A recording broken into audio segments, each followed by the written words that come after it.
આગામી 12 કલાકમાં લગભગ મધ્ય ગુજરાતના ભાગો, અમદાવાદ, ગાંધીનગરના ભાગોમાં વરસાદ થવાની શક્યતા રહેશે. તારીખ 30-31માં ઉત્તર ગુજરાતના ભાગોમાં પણ વરસાદ થવાની શક્યતા રહેશે.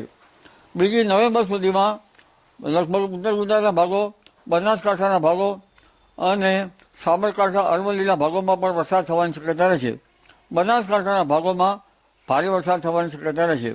આ ઉપરાંત પંચમહાલના ભાગોમાં પણ વરસાદ થવાની શક્યતા રહેશે.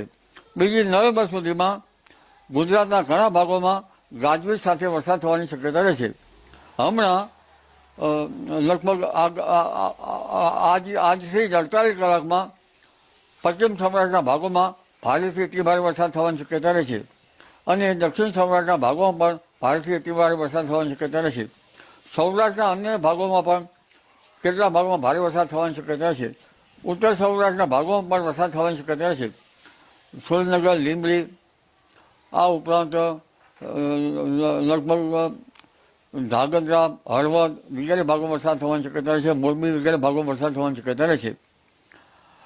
પરંતુ દક્ષિણ ગુજરાતમાં તારીખ 2 નવેમ્બર સુધીમાં ભારે વરસાદ થતાં નાની નદીઓમાં પૂર આવવાની શક્યતા